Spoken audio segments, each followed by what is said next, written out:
चलिए तो हम लोग देखते हैं समुच्चय यानी सेट। सेट के बारे में थोड़ा सा देखा जाए तो क्या समझते हैं। सेट हम लोग यानी स्टार्ट होने वाला है नया चैप्टर जो स्टार्ट होने वाला है, पहला चैप्टर जो हम लोग का 11th यानी क्लास का जो फर्स्ट लेसन है सेट। सेट्स में देखते हैं यानी सेट क्या होता है, समुच्चय के बारे में थोड़ा जानकारी प्राप्त करेंगे।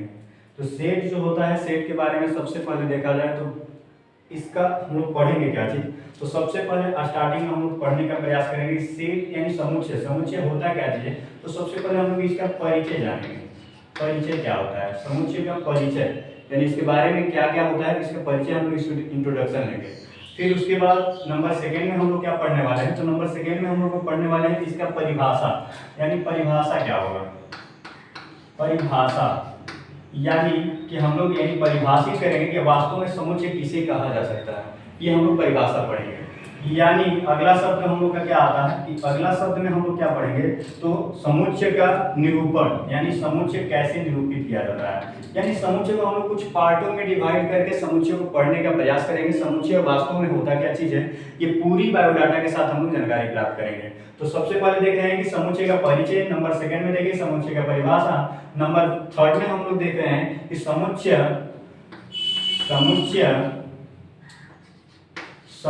का निरूपण। समुच्चय का निरूपण नंबर थर्ड में हम लोग पढ़ने वाले हैं समुच्चय का निरूपण। यानी सबसे पहले देखेंगे कि समुच्चय का परिचय क्या होता है। इस परिचय में जानेंगे कि परिचय इसने यानी इसका परिचय क्या होता है, यानी समुच्चय किसे कहा जा सकता है, इसका इंट्रोडक्शन हम देखेंगे। तो सबसे पहले इंट्रोडक्शन की बात किया जाए तो जर्मन गणितज्ञ हम क्या बात कर सकते हैं, तो सब परिचय में देख सकते हैं कि परिचय में जर्मन गणितज्ञ जॉर्ज कैंटर, जर्मन गणितज्ञ जॉर्ज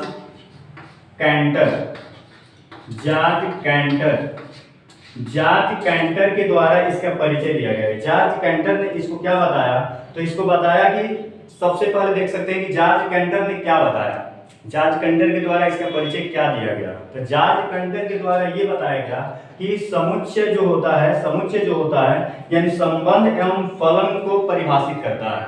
क्या करता है, समुच्चय संबंध एवं फलन को परिभाषित करने के लिए हम लोग क्या करते हैं, समुच्चयों का इस्तेमाल करते हैं। यानी संबंध एवं फलन, आगे हम लोग संबंध और फलन के बारे में भी जानेंगे, लेकिन संबंध और फलन को निरूपित करने के लिए अर्थात हम लोग ये कर सकते हैं कि संबंध एवं फलन को परिभाषित करने के लिए किया जाता है। और संबंध और फलन को परिभाषित करने के साथ साथ हम प्रायिकता जो होता है, प्रायिकता यानी प्रायिकता के बारे में भी जो जानकारी हम प्राप्त करते हैं, प्रायिकता के बारे में भी हमें जो इंट्रोड्यूस कराता है वो हमारा होता है समुच्चय। यानी प्रायिकताओं के संभावनाओं को भी लगभग जानकारियां हमें प्राप्त करा देता है समुच्चय। तो समुच्चय के लिए सबसे पहले हम लोग देखें परिचय में कि जर्मन गणितज्ञ जॉर्ज कैंटर के द्वारा क्या बताया गया है। तो जॉर्ज कैंटर के द्वारा बताया गया ये चीजें कि संबंध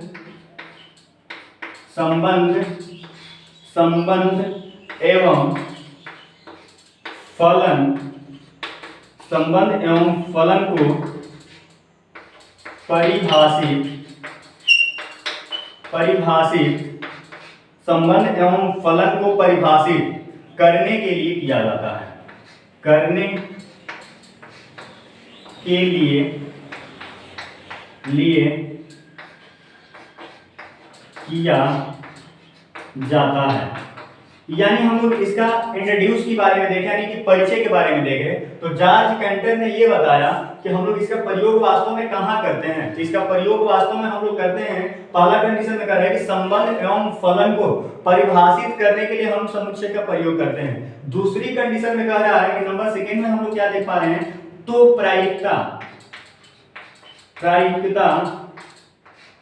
प्रायिकता को जानकारी प्राप्त करने के लिए प्रायिकताओं अर्थात संभावनाओं को भी व्यक्त करने में, प्रायिकता को भी व्यक्त करने में हम लोग क्या करते हैं, समुच्चय का इस्तेमाल करते हैं। यानी इसका परिचय हुआ, समुच्चय का इस्तेमाल करते हैं। यानी सबसे पहले हम देखें कि इंट्रोड्यूस में यानी परिचय में इसका क्या हुआ, तो जर्मन वैज्ञानिक यानी जो जर्मन गणितज्ञ था वो क्या बताया, जॉर्ज कैंटर के माध्यम से ये बताया गया कि समुच्चय का जो हम प्रयोग वास्तव में करते हैं वो कहाँ करते हैं, तो प्रयोग हम लोग करते हैं संबंध एवं फलन को परिभाषित करने के लिए हम करते हैं, संबंध एवं फलन को परिभाषित करने के लिए। और सेकेंड में हम लोग प्रायिकता को भी व्यक्त करने के लिए, प्रायिकता को भी परिभाषित करने में हम लोग क्या करते हैं, समुच्चय का इस्तेमाल करते हैं। अब थोड़ा सा देख लिया जाए कि समुच्चय का वास्तव में परिभाषा क्या होती है, यानी कि हम परिचय तो जान लिए कि परिचय इसका क्या होता है, वास्तव में परिभाषा इसका क्या होता है। तो परिभाषा के बारे में हम लोग थोड़ा सा मिटाएंगे और मिटा करके हम इसको क्या करेंगे, इरेज करेंगे। आप लोगों को समझ में आया होगा तो आप नोट करिए या स्क्रीनशॉट ले लीजिए, इसको हम मिटाएंगे।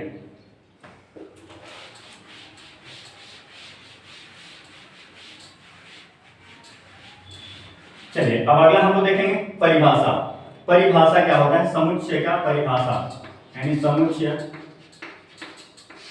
का परिभाषा। यानी परिभाषा में हम लोग क्या देखते हैं, तो परिभाषा में ये देखते हैं कि वस्तुओं का सुपरिभाषित समुच्चय किसे कहा जाता है, तो वस्तुओं का सुपरिभाषित संग्रह को हम लोग क्या बोलते हैं, समुच्चय कहते हैं। यानी वस्तुओं का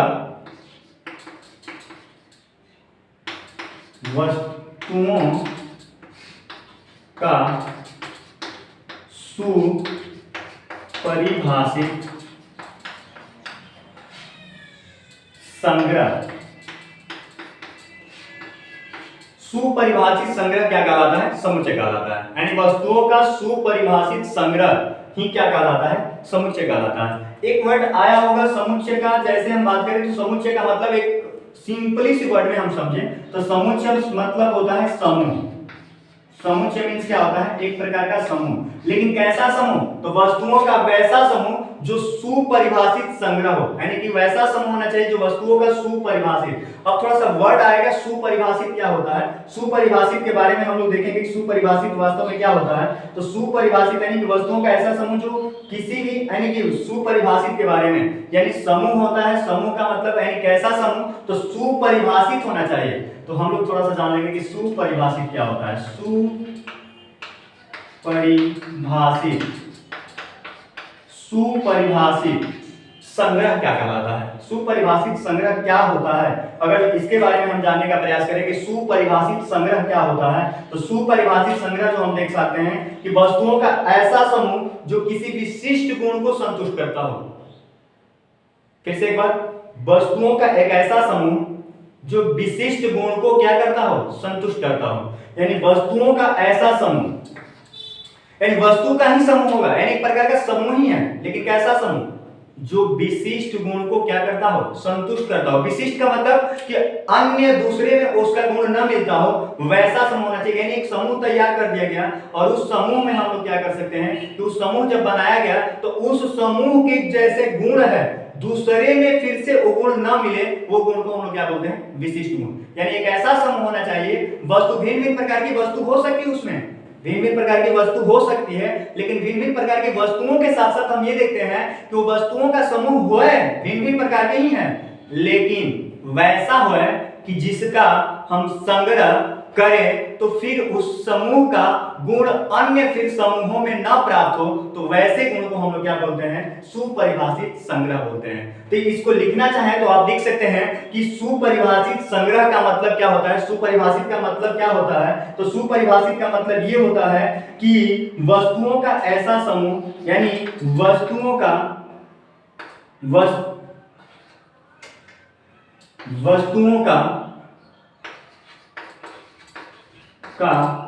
वैसा समूह, वस्तुओं का वैसा समूह जो किसी विशिष्ट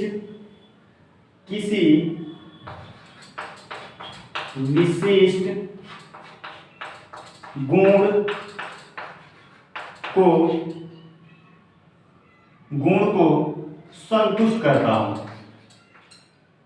संतुष्ट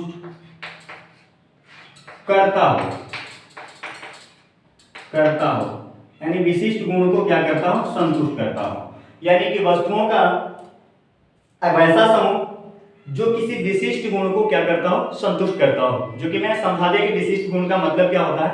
विशिष्ट गुण क्या होता है? विशिष्ट गुण का मतलब वही गुण होता है कि जो किसी अन्य में वो गुण पुनः न पाया जाए, वैसे गुण को हम लोग क्या बोलते हैं, विशिष्ट गुण कहते हैं। तो वही कह रहा है कि विशिष्ट गुण को संतुष्ट करता है, उसी को हम लोग सब परिभाषित करते हैं। और सुपरिभाषित का मतलब ही होता है, यानी सुपरिभाषित संग्रह ही क्या कहलाता है, हमारा समुच्चय कहलाता है। तो समुच्चय का डेफिनेशन यहाँ तक क्लियर हुआ। हम लोग फिर आगे बढ़ेंगे कि समुच्चय का निरूपण कैसे किया जाता है, समुच्चय के वास्तव में देखा जाए तो समुच्चय है क्या चीज, इसके बारे में हम लोग पढ़ेंगे। यानी इसके बारे में अगर जो देखा जाए तो अगला डेफिनेशन भी आप समुच्चय के लिए लिख सकते हैं कि समुच्चय वस्तुओं का ऐसा समूह होता है जिसमें वस्तुएं सुस्पष्ट एवं निश्चित होता है। वस्तुएं सुस्पष्ट एवं निश्चित होती हैं। अगला हमारा क्या हो सकता है कि एक ऐसा समूह होता है, समुच्चय वस्तुओं का एक ऐसा समूह होता है जिसमें वस्तुएं सुस्पष्ट एवं निश्चित होती हैं।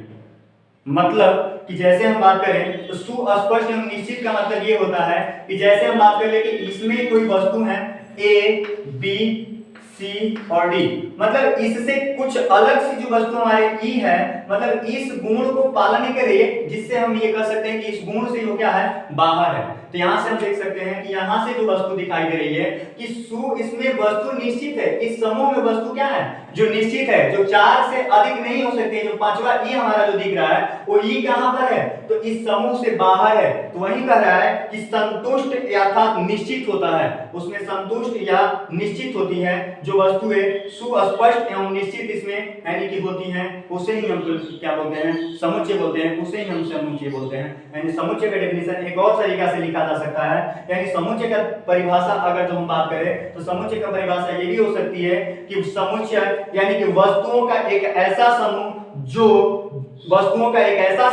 जिसमें वस्तुएं सुस्पष्ट एवं निश्चित होती हैं। बातें यहां तक क्लियर हुआ। अगली परिभाषा की बात किया जाए तो किसी वस्तु के बारे में अगर हम बात करें तो निश्चित रूप से निर्णय लेना कि वह वस्तु उस संग्रह में है या नहीं है, ये भी एक प्रकार का समुच्चय का ही डिफिनेशन हो सकता है। यानी कि हम निश्चित रूप से निर्णय ले सकें। सुस्पष्टता का मतलब क्या होता है, तो हम किसी वस्तु का एक ऐसा समूह हम देखें कि निश्चित रूप से हम निर्णय ले सकें कि वो वस्तु उस समूह में है या नहीं है।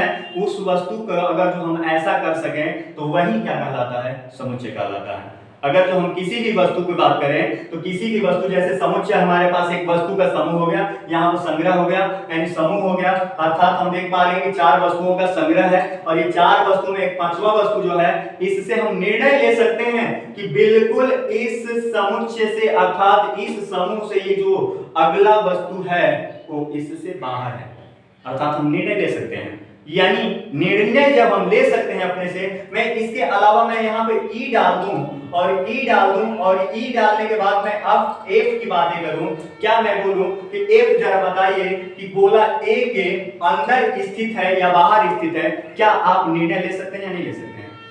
बिल्कुल ले सकते हैं। यानी आप बता सकते हैं कि जो अगला ऑप्शन जो आ रहा है हमारा एफ का, यानी जो एफ है, जो एफ अवयव है, यानी एफ जो अक्षर है वो अक्षर हम देख सकते हैं कि इस समूह के अंदर स्थित नहीं है। हम ये अच्छे ढंग से निर्णय ले सकते हैं। तो जब ऐसा कर सकते हैं तो यही हमारा क्या कहलाता है, समुच्चय कहलाता है। यानी समुच्चय का डेफिनेशन आप लोगों को अच्छे ढंग से समझ में आ गया होगा कि मतलब हम निर्णय ले सकते हैं कि हम निर्णय ले सकें कि वो समुच्चय में है या नहीं है, यही हमारा क्या कहलाता है, समुच्चय कहलाता है। यानी किसी भी समूह का अगर हम बात करें तो समूह में हम निर्णय ले सकें तो समूह में है या नहीं है, अगर जो ऐसा कर सकते हैं तो वही हमारा कहलाता है समुच्चय। और समुच्चय का डेफिनेशन जो आप लिखने चाहें तो लिख सकते हैं। अब इसको हम क्या करेंगे, मिटाने का प्रयास करेंगे। अगली चीजें ध्यान दीजिएगा, जैसे मैं आपसे एग्जाम्पल में पूछा जाए, एग्जाम्पल के तौर पे आपसे मैं बोलूं कि जरा बताइएगा,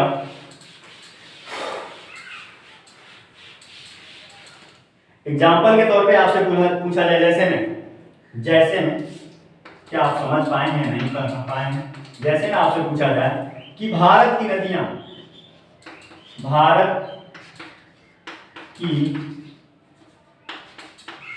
नदियां भारत की नदियां, भारत की, अगर जो आपसे बोला जाए कि भारत की नदियों, नदियों का, नदियां नहीं, नदियों का समुच्चय, भारत की नदियों, नदियों का समुच्चय, क्या आप इसको देख करके कल्पना कीजिए कि क्या ये समुच्चय हो सकता है या नहीं। तो देखिए पहला नंबर पे मैं बोला था समुच्चय का परिभाषा कि सुपरिभाषित होना चाहिए। दूसरी नंबर पे हम आसानी से निर्णय ले सकें कि वो समूह में है या नहीं है, संतुष्ट है, करता हो, ऐसा स्थिति में अगर जो बात किया जाए तो वही हमारा समुच्चय होता है। इस स्थिति में मतलब